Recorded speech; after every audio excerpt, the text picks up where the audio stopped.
it was a fall day on a Saturday when 5 Dutch seafarers landed at the southernmost tip of Africa. The wind was blowing ferociously, which is usually that time of the year, so you could imagine the natives there, who were called the Hottentots, watching these anchors being dropped in the bay. On the ships, you could just imagine these sailors, the families who were audacious enough to travel around the world for months on end to start a new life, to be the first official settlers in South Africa. Jump forward many centuries. Wars have been fought. Man managed to create chaos and turmoil in that small country. Outsiders, other countries, were after all the resources in that country, all the technology, because they were of the best in the world. Many traditions were also formed. One of the traditions would be in the tribes, where during the time, the government of the day had decided to segregate the different races and tribes. The reason they did that was to keep the traditions unique to every race and every tribe. So one of the traditions would have been for the women to work the fields with a baby strapped to the backs, bending over, tending the fields all day long, while the men were sitting at the huts, smoking the pipes, sharpening their assegais, which is like a spear, and planning their next village, plundering, raping, and murdering. Another tradition that was followed was from the Dutch and the British. So the woman would stay at home with the children while the husband would go to work. When the husband came home, a lovely meal was waiting for him. The kids were all clean and quiet. I know many of you have read about that. Let's focus on one family where there was a little girl who was playing in the backyard, and she was excited to explore what new things could she find. Her knee jammed into an old paint can and she couldn't get it out, and she was getting very scared because what was she going to do? Her mom told her, "We would have to call Grandpa. He's going to have to bring the shears and cut that can around your knee."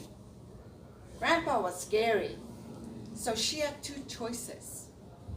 Grandpa could come and save the day, or she could help herself. She could have said, "It's just the way it is. I cannot help myself." Or, what did she do? What do you think she did? She figured it out. Just pull your foot back to your bum and you would slide right out of the paint can. A few decades forward from there, a beautiful summer's day, in February, the 11th of February 1990, Nelson Mandela was released from Robben Island, where he had been in prison for 27 years. What many people don't realize and didn't know at the time, he was there because he belonged to a group where domestic terrorism happened all over the country. His wife was involved in putting tires around people and setting them alight while they were alive. He was involved in organizing car bombs being placed. While he was in prison, he thought about that this is not the way to unite a nation. And my Debo was a man of the people. He was love, he was goodness and kindness. Unfortunately, he was also a pawn of his political party. And he had passed before he could see that his thoughts, his wishes came to fruition. Fellow Toastmasters, guests, the violence hasn't stopped since then. I was accosted by Zulu youth because they could. My daughter's daycare was robbed in broad daylight by men with AK-47s because they could. My mom was almost murdered in her driveway because she was an easy target and because they had the AK-47s and because they could. The people there are living, it is what it is. I will probably be murdered in my sleep. I will probably be hijacked on my way to work and I could be killed, but you know, that is life. That is what it is. I want to tell you the story of a fable of the frog in water, and many of you have probably heard it. When you put a frog in boiling water, what's it going to do? It's going to jump out, right? If you put a frog in tepid water and you slowly add boiling water to it, eventually it's going to be boiled alive and it would not leave to change its circumstances.